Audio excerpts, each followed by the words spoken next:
Resolution 288 adopted by the 67th National Convention calls for a designation of a POW MIA empty chair at all official meetings of the American Legion as a physical symbol of the thousands of American POW MIAs still unaccounted for from all wars and conflicts involving the United States of America. Accordingly, at this time, the Vice Commander will place the POW MIA flag on the empty chair.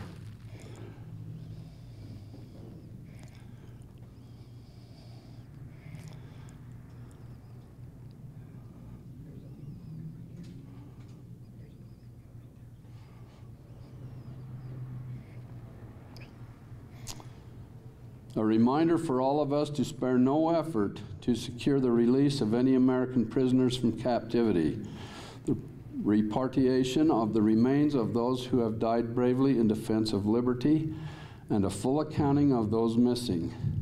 Let us rededicate ourselves for this vital endeavor. Now would you please say the Pledge of Allegiance after me. I pledge allegiance to the flag of the United States of America and to the republic for which it stands, one nation, under God, indivisible, with liberty and justice for all. You may be seated.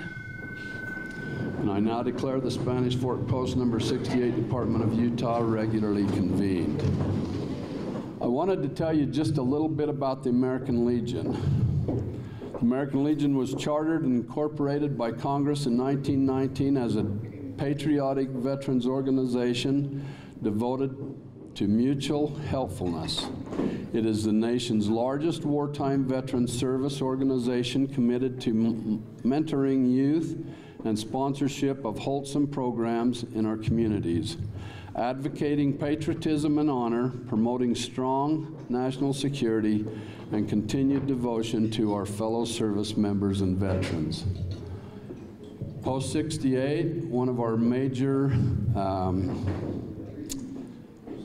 efforts is we do funerals. We do some military rites at funerals. Last year, we've done about 107. So far this year, we're right about 80. So we've done about 80 funerals so far. We welcome you as first responders this evening, and we want to thank you and pay honor to you this evening for your service to our communities. We go on record as supporting you as you assist and protect the citizens of our communities. We are aware of and we appreciate the sacrifices that your families endure while you protect us. Thank you all so much. Oh, beautiful for spacious skies, for amber waves of grain, for purple mountain majesties above the fruited plain. America, God shed his grace on thee, and crown thy good with brotherhood from sea to shining sea. Oh, beautiful for heroes proved in liberating strife, who more than self their country loved, and mercy more than life. America, America, may God thy gold refine, till all success be nobleness, and every gain divine.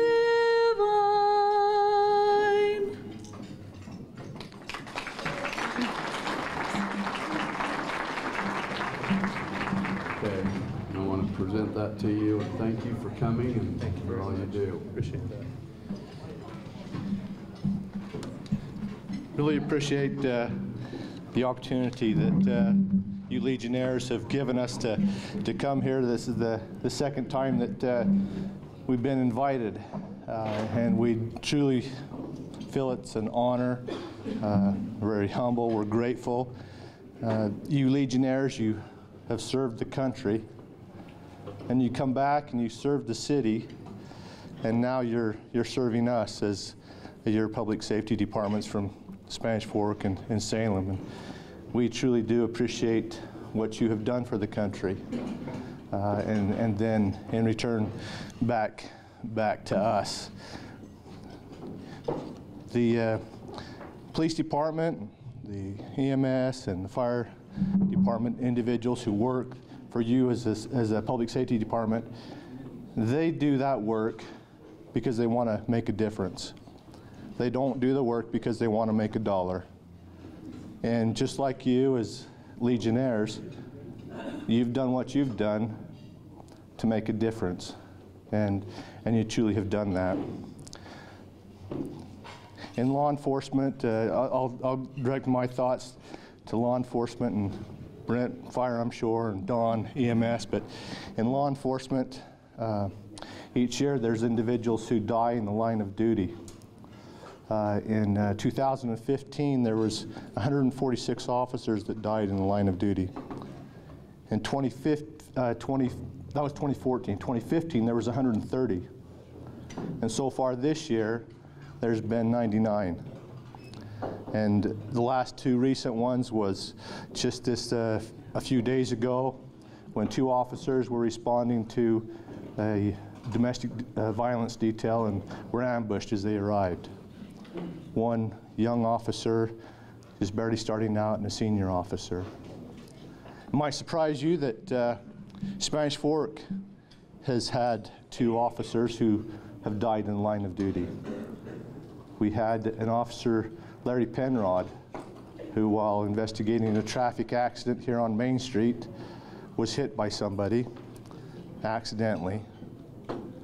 And then we had Officer Kendall Atwood, who while investigating a suspicious vehicle at our golf course, walked around the vehicle, couldn't find anybody, then walked around the building, and while he was walking around the building, got assaulted.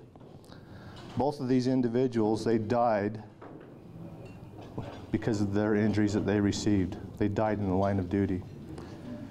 And probably nobody else but you Legionnaires, you that have fought in battle, know the feelings and the thoughts that go through one's mind when they lose a comrade. You probably know somebody, maybe have been next to somebody, and know that feeling. Our officers, they go through their work day, and they have to have what is termed now as hypervigilance. They need to have their senses about them. They need to be ready for the unknown. They need to be ready for the what-ifs. That's their day, their whole work day. And then sometimes even at night, or as just recently this last week, as you're even coming to work, when an officer was assaulted while she came to work, driven away from her place of employment. As she parked in the parking lot. If you haven't heard this, she parked in the parking lot to go in to get into her duty car, and while in the parking lot, she was accosted by two individuals, kidnapped, and she was able to break away from them about 30 miles away. So officers really have to have that hypervigilance, and if they don't, their work suffers. But if they do, their family life suffers. Because being so hypervigilant, you're just on edge all the time. Sometimes when you're starting to wind down, you don't talk to anybody, you sit there, and you don't want to be bothered. But having a dinner like this, and getting to associate with good people like you who've been there, done that, gives us an opportunity to wind down, relax, reset, and get ready for another day. We can not worry about being so under stress and need that hyper sensitivity that we always have. We try to do that with our officers. We had a shoot last night to practice our firearms. We invited our wives there with us, or our spouses, or our loved ones. And we did that so that they can meet each other, so they can have an opportunity to talk to each other, so they can see somebody else that's in their same position and has maybe seen that and been there and done that, and help them through something. But again, you providing this for us tonight gives us that same opportunity to reset and to think about the next day without a lot of stressors today. And for that, we're very thankful, and we truly wish more Americans were like Legionnaires, who serve the country, serve the citizens, and show respect to others. And we're grateful to rub shoulders with you tonight. Thank you.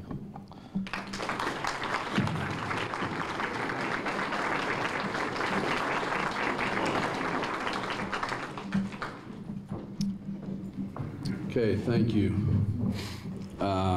Now, Don Thomas from the EMS, Spanish Fork.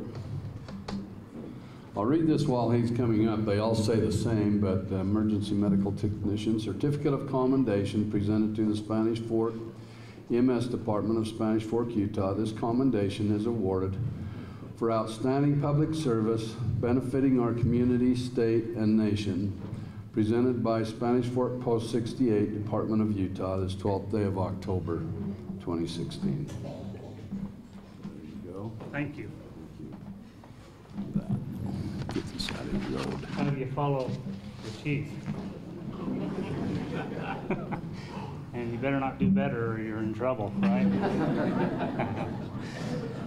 I too would just like to thank the Legionnaires for this dinner and the recognition that you give to us.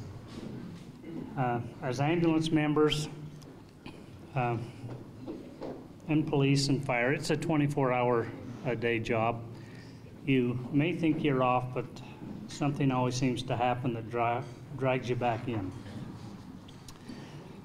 Our role is really trying to put some pieces back together when accidents or illness befalls you or your families. And so we try to do that with the utmost professionalism and provide that human touch, because you are our neighbors. And so this is a little different than some jobs. Most of us started as volunteers. We're moving into the full-time arena, but still we think of ourselves a lot of times as volunteers because of the associations we have with you and your families. We typically know quite a few of you. You're our neighbors, you're our friends. And so when we come to your homes, it's family that we're treating, and we hope that we're treating you with that respect.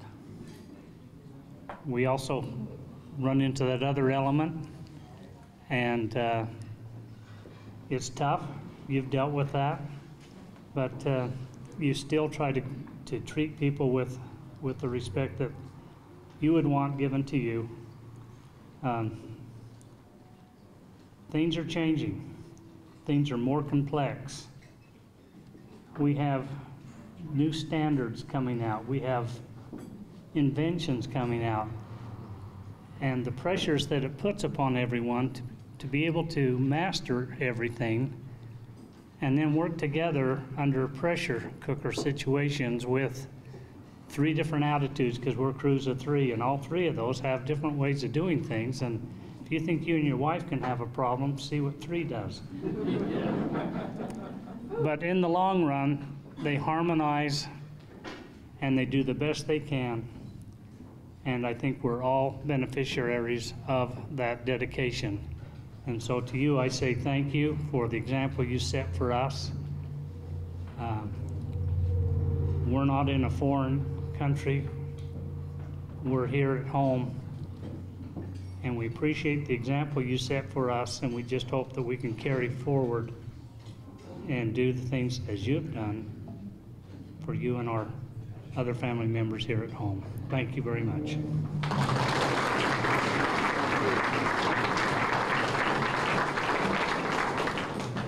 Thank you very much. Okay, next, Brent Jarvis, the Spanish Fork Fire Department.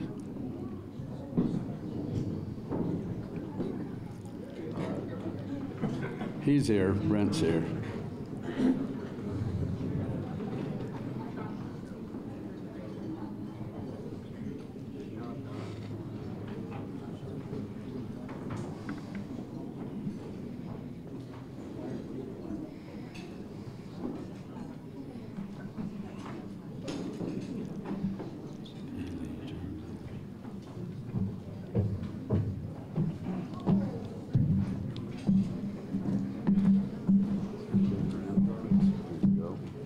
Set that here. I ain't got much to say. That's okay. Whatever you want. I'll make it short and sweet. Everything's been said pretty much. We just want to thank you for all you've done and us coming out, inviting us out for this great occasion. That's it.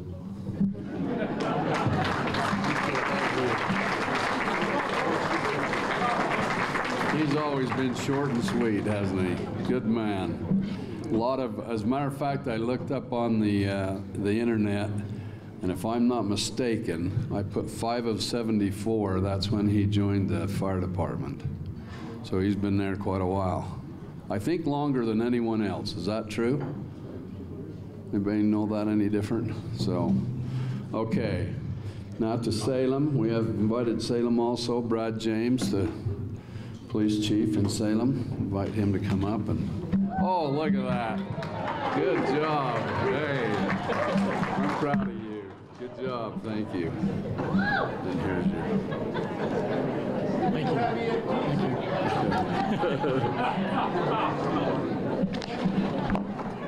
Here's your. Thank you. Just so everybody knows, one of my officers is buying me lunch for doing that tomorrow. And I also learned something tonight. I learned that Chief Jarvis is old enough to be my dad, so. I appreciate being here with you. I've prepared a few remarks. I hope you'll bear with me because I think it says exactly what we're here for tonight. Before I begin my remarks, I'd like to thank the American Legion for their recognition of the importance of public safety personnel and the vital need that the communities have for their first responders. I'd also like to thank them for all the efforts that went into this dinner tonight. On September 11, 2001, 19 militants associated with the Islamic extremist group Al-Qaeda hijacked 4 airlines and carried out suicide attacks against targets in the United States. 2 of the planes were flown in the towers of the World Trade Center in New York City. A 3rd plane hit the Pentagon just outside Washington, D.C., and a 4th plane crashed in a field in Pennsylvania. Over 3,000 people were killed during the attacks of New York and Washington, D.C., including over 300 police officers and firefighters. I would bet that each of you in attendance tonight know exactly where you were at or what you were doing when you first learned that America, our America, was under attack. 15 years ago, policemen, firemen, and medics across the New York area dropped their breakfast, left their kids, abandoned whatever it was they were doing, and raced to Lower Manhattan. For some of them, it would be the last day of their lives. The last hurried goodbyes to family, the last kiss, the last sip of coffee, the last time they'd button the uniform. For others, it was just the beginning of a long and challenging recovery mission. While the planes were hitting the World Trade Center, 27-year-old Jason Thomas was dropping off his daughter to his mother in Long Island. When Thomas heard what had transpired, he changed into his Marine Corps uniform he had sitting in his trunk. He was a former sergeant who had been out of the Corps for a year, and he sped away to Manhattan. Someone needed help, he said. It didn't matter who. I didn't even have a plan, but I have all the training as a Marine, and all I could think about was my city was in need. Around the same time, in Wilton, Connecticut, Dave Carnes was working in his office, watching the attack unfold on TV. "We're at war," the former Marine Staff Sergeant said to his colleagues before telling his boss he might not be back for a while. He went and got a haircut, changed into his Marine uniform, and drove towards New York at 120 miles an hour. Once both Marines reached the collapsed towers, the site now covered in ash and debris, they began searching for survivors. But first they had found each other. They had little gear with them. They both had a flashlight, and between them they had a military entrenching tool. Along with other first responders, the pair climbed over the dangerous field of metal, concrete, and dust, calling out, "United States Marines, if you can hear us, yell or tap." When they reached the depression in the rubble of what had been the South Tower, Carnes said, "I thought I heard someone, so I yelled down," and they replied back. They were New York Port Authority police officers. They asked, "Please don't leave us." Carnes told Thomas to get to a high point, direct the rescuers to the site. He then called his wife and his sister on his cell phone and told them to call New York Police Department and give him his exact location. The two officers, William Jimino and John McAuliffe, were on the main concourse when the South Tower began to fall. But they made it into a freight elevator before the collapse. They were alive but seriously injured, trapped approximately 20 feet below the surface. Once they heard the voice of the Marines, Jimino began shouting the code for officer down, 813, 813. After they were located amid the unstable mountain of debris, it took rescuers roughly 3 hours to dig out Jimino and another 8 hours to reach McAuliffe, who was buried down deeper. An exhausted Thomas left the site after Jimino was rescued, but returned to ground zero for the next 2.5 weeks to help. His identity was a mystery until the Oliver Stone movie, The World Trade Center, in 2006. The chronicles of the rescued officers become known, and Thomas emerged from the shadows. Carnes also left after Jimino come up, but helped at the site for another 9 days. After he returned to Connecticut, he went to the Reserve Center and re-enlisted, and later served 2 more tours of duty in Iraq. As we reflect on the past 15 years, it's also important to remember what has not changed. The core values that define us as Americans, the resilience that sustains us.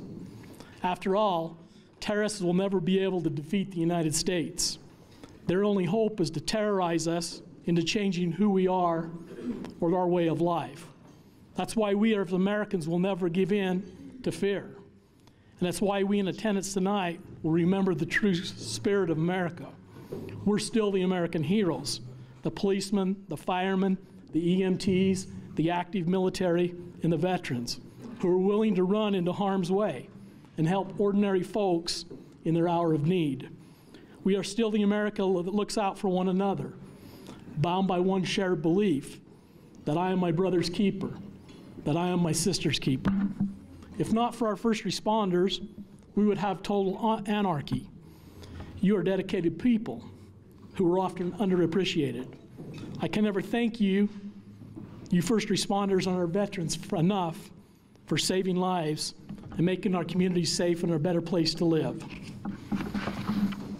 Our entire communities thank you for your willingness to help those in need on a daily basis, for the sacrifices that each of you make and the sacrifices that your families make, all for the betterment of our communities and the citizens that we serve. You have honor, you have courage, and last of all, you're willing to sacrifice it all for the betterment of our community and the great country that we call America. I salute you. Thank you.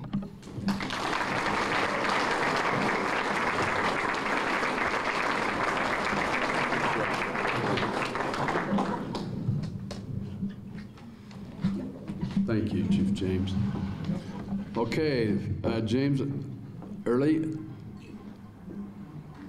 from Salem, the Salem Public Safety, or excuse me, Fire Chief.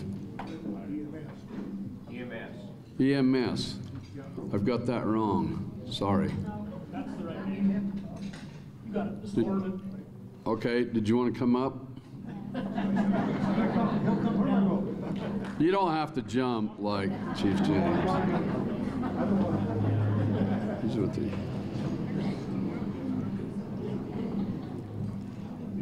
I've got this mixed up then, don't I?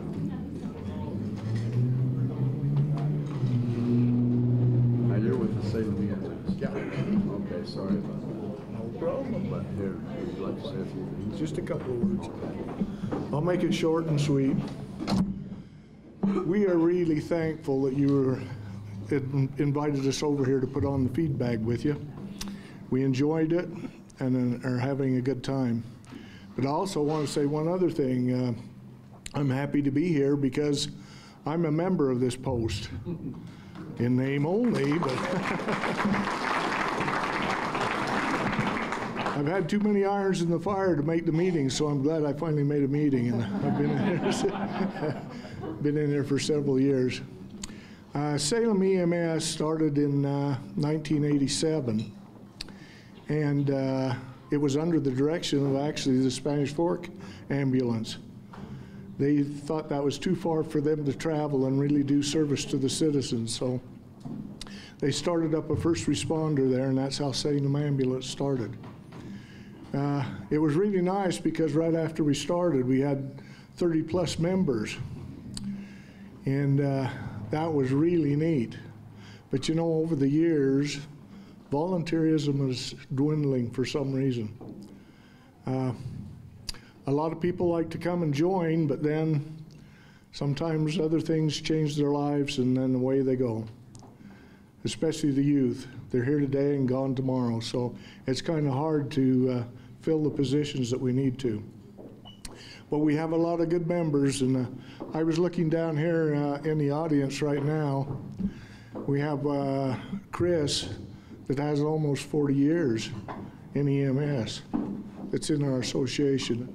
We have 3 other of us that's been in there for, well, in between 20 and 30 years. So we have a real good department. Those people are the mortar and brick of our association.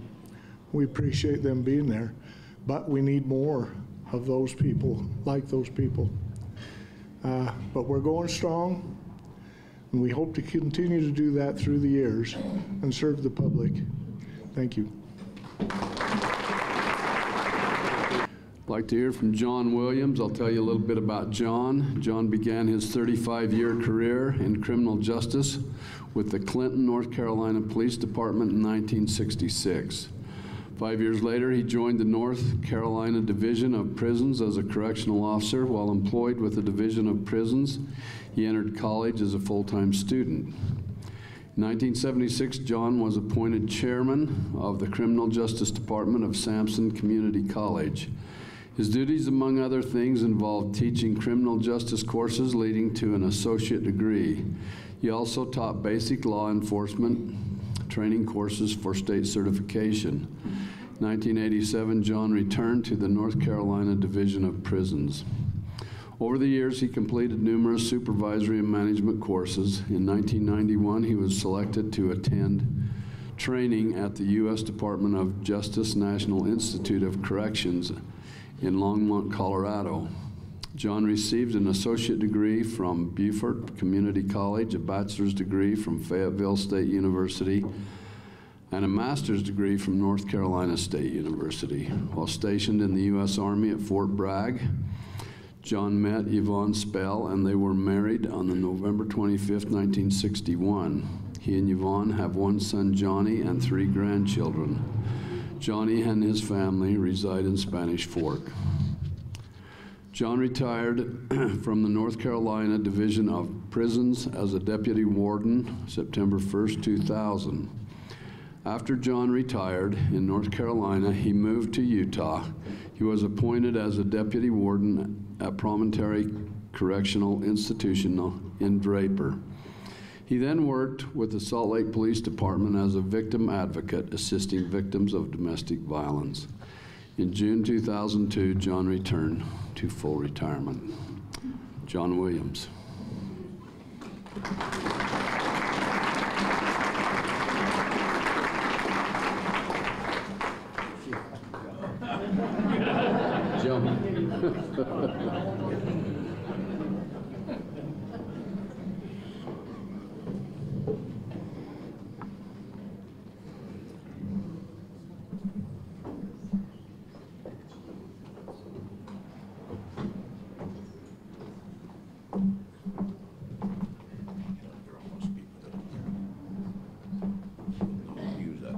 Well, that one's for the camera. This is so they can hear you. Just put it down there, let me get my stuff out.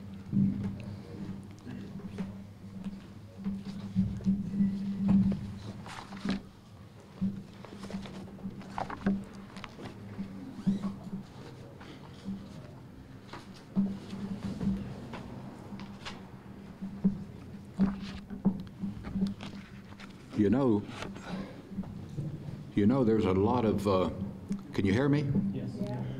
There's a lot of computer hacking going on. Chief Adams, did you and your counterpart down at Salem break into my computer and get my talk? You don't have to answer that. FBI director will give you immunity.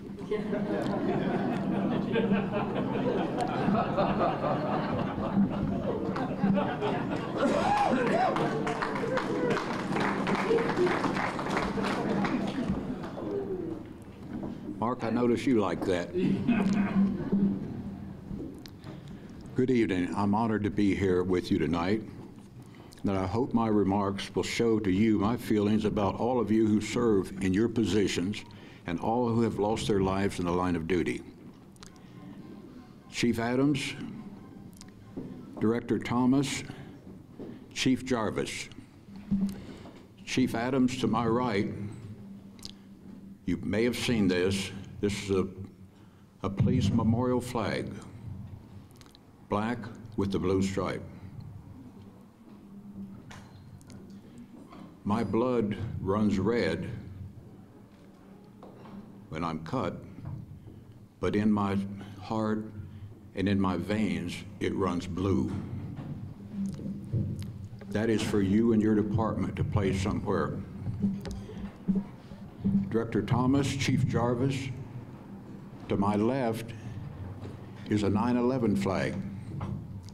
I have one of those for each of you to put somewhere in your department. Now, for our comrades in Salem, I didn't overlook you on purpose.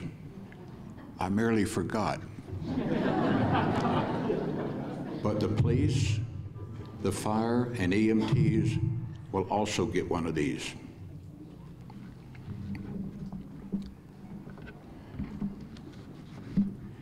All this about 9/11, I don't know, I can maybe go ahead and delete that. I'm gonna read it real fast. It has only been 1 month since we commemorated the 15th anniversary of 9/11, September 11, 2001. I would like to begin by my remarks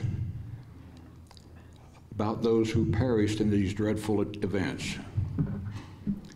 Would you all just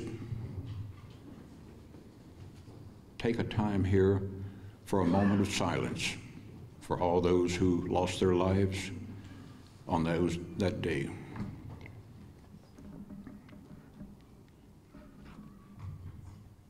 Thank you.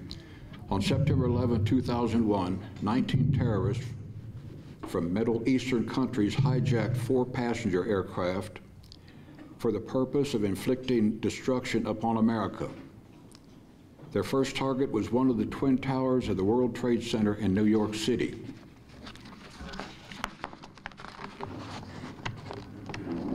Greg, I need you to turn pages.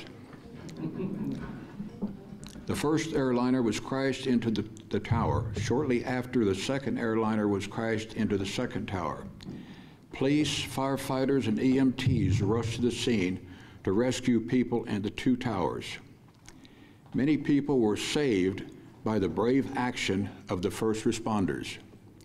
Both towers eventually collapsed.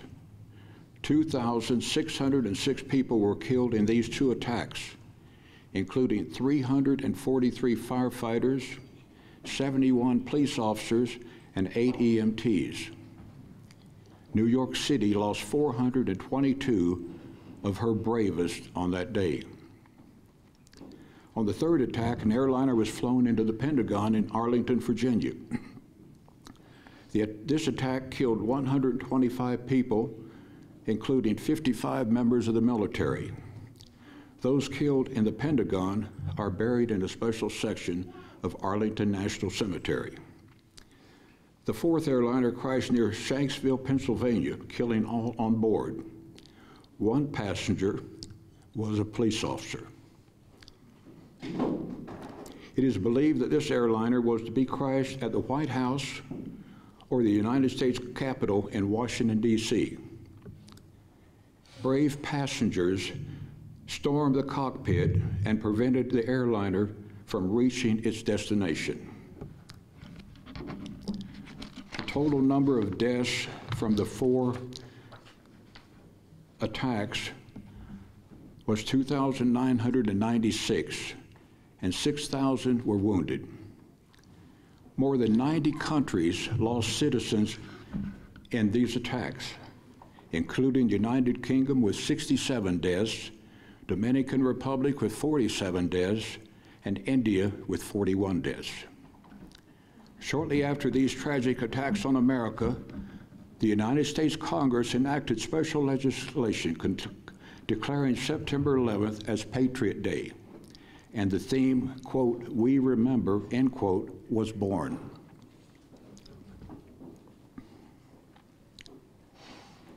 On July 7, 2016, police officers in Dallas, Texas, were fired upon from ambush at the end of a peaceful Black Lives Matter protest march protesting the police. 5 Dallas police officers were killed and 9 others were wounded. The shooter, who I will not identify, was killed by police after a long negotiation for him to surrender. This was the deadliest incident of law enforcement deaths since September 11th, 2001, the 9/11 attacks.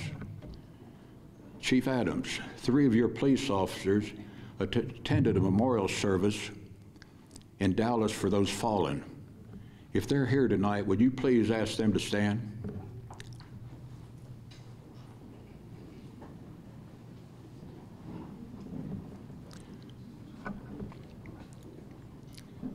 The presence of these 3 police officers in Dallas greatly humbled the citizens of Spanish Fork.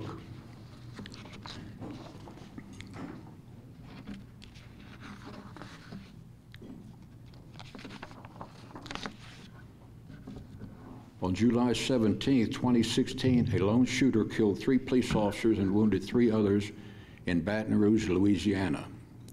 The shooter linked himself to a black separatism and sovereign citizens movement. He was shot and killed by a SWAT officer during the shootout with police. More lives lost.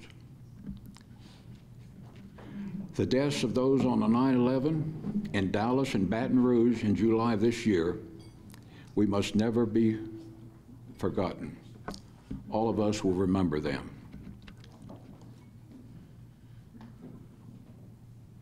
I have too many sad occasions to honor fallen police officers, firefighters, and EMTs in North Carolina and Utah.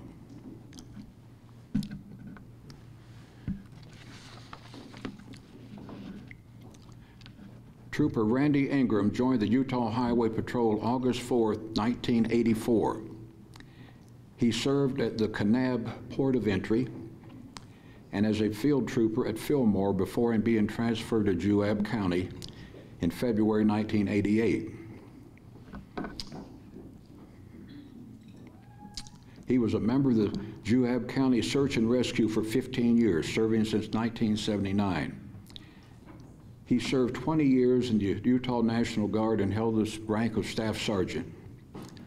On October 5, 1994, Trooper Ingram stopped a van loaded with Boy Scouts for no visible taillights. A semi-truck driver fell asleep, drifted into the emergency lane, and struck Trooper Ingram's patrol car. The proper placement of his car saved the lives of scouts, but Trooper Ingram was killed instantly. Randy was survived by his wife, Carlene, 2 beautiful children, Megan 4 and Devin 2. Trooper Randy Ingram gave his life to protect the lives of others.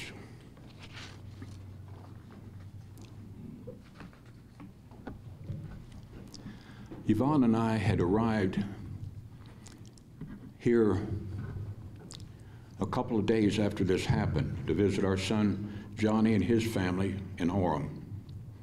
I read about this tragedy and read when the funeral was going to be done in Nephi.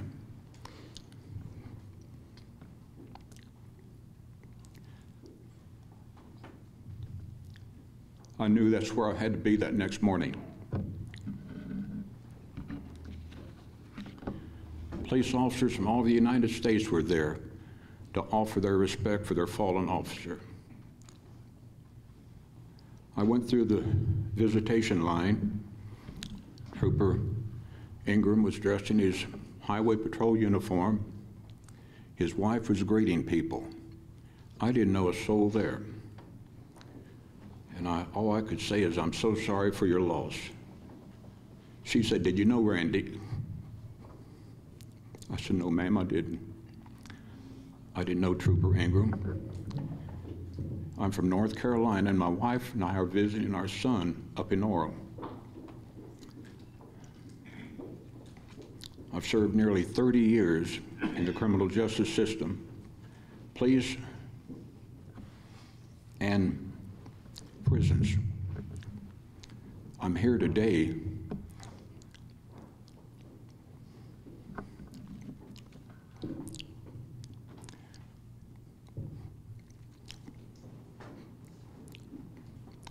because I lost a brother officer.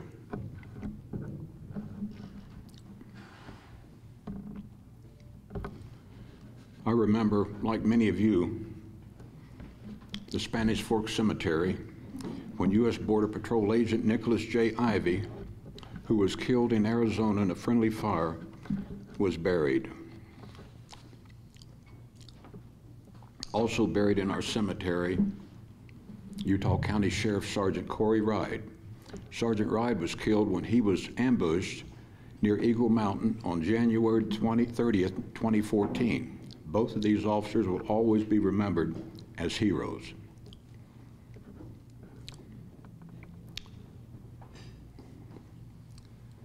The chief has given us a summary of the officers who've been killed last year and so far this year, so I will not read that.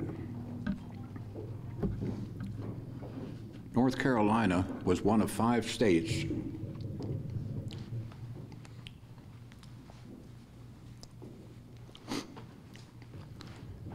that was recently touched by the disastrous Hurricane Matthew. Fayetteville, North Carolina, where we had lived once, and before we moved, we lived 10 miles east of there. Our son Johnny was born in Fayetteville. It had special meaning. It was that in Robeson County, Lumberton, 30 miles to the south, the neighboring county to Cumberland, were both heavily damaged by rain and floodwater. Of the 5 states, Florida, Georgia, South Carolina, North Carolina, and Virginia, so far they have determined there's been 39 deaths. 20 of those deaths are from North Carolina alone. The original estimate of damage for those 5 counties 2 days ago was $6 billion. Today, North Carolina released an update on the damage there. The damage is estimated in North Carolina alone at $10 billion.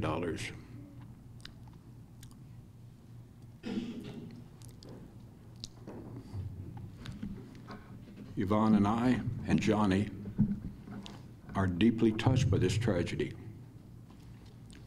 I spent 41 years in North Carolina and had never seen flooding like that.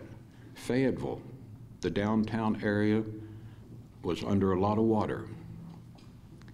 In Robeson County, the neighboring county to the south, in one 24-hour period, the police, fire, and rescue squads rescued 1,400 people, and there were still approximately 15,000 still trapped from high water.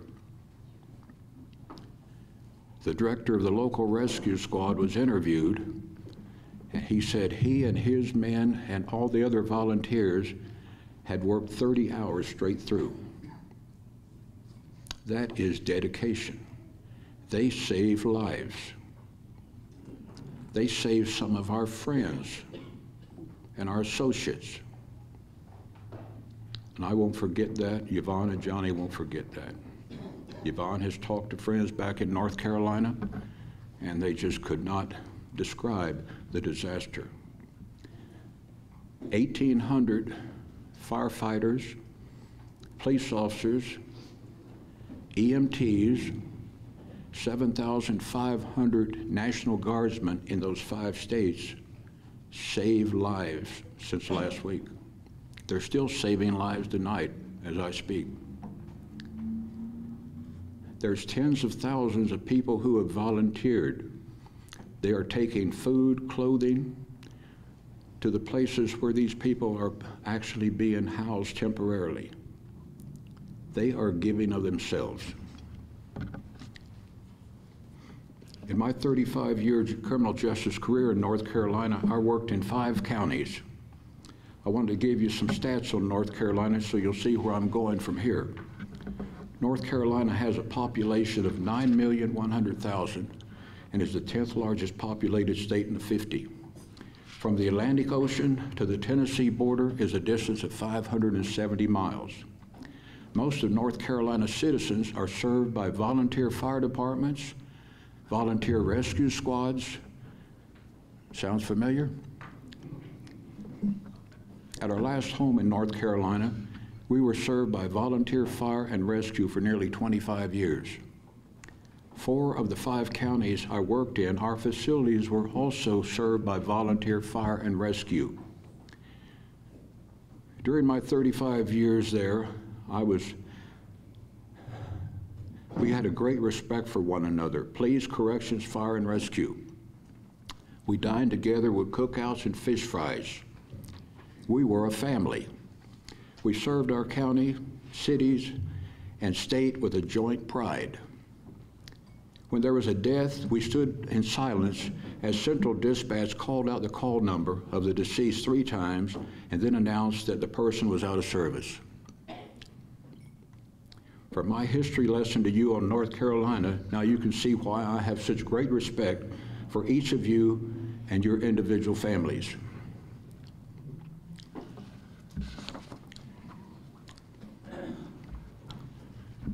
I made a new friend, but I don't think he knows it. It is Milwaukee County Sheriff David Clark. He came up through the ranks and now has 25 years of law enforcement experience. At a convention this past summer in Cleveland, Ohio, he made the following remark, quote, "I want you to know something. Blue lives matter," end quote. Sheriff Clark, if I were not so old, and Yvonne would move with me to Milwaukee, I would be honored to work for you. Chief Adams, the same goes for you and your department. This has been a special evening for me, and I hope it was for each of you. I've enjoyed it very much. All of you who serve our community have my thoughts and prayers every day. The loss or injury of a police officer, firefighter, EMT, anywhere affects me deeply. I want to also at this time thank the spouses of the fire, police, and EMTs. Your support is there, it needs to be there. Yvonne also has blue blood running through her veins for her 35 years standing in my corner. And in just over a month, we will celebrate our 55th wedding anniversary. That's a strong woman. Putting up with me, that is. It's emotional at times when I think about our loss of life and our injury to our finest, our police, our fire, and our EMTs. We owe a debt of gratitude to all of you. Those who lost have been given in the line of duty, we can never thank them and their families. We can never thank their families enough for the sacrifice they made for citizens like us around this great country of America. Thank you for being here tonight. May God bless you in this great country of America. Be safe out there.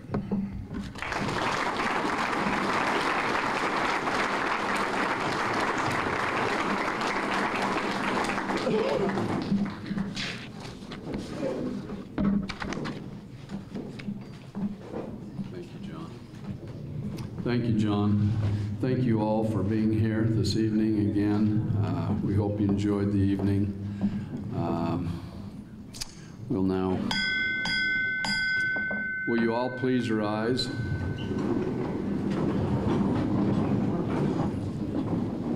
can come up. Till we meet again, let us remember that our obligation to our country can be fulfilled only by the faithful performance of all duties of citizenship. Let service to the community, state, and nation be an ever main objective of the American Legion and its members. Let us be ever watchful of the honor of our country, our organization, and ourselves, that nothing shall swerve us from the path of justice, freedom, and democracy. God bless America, land that I love.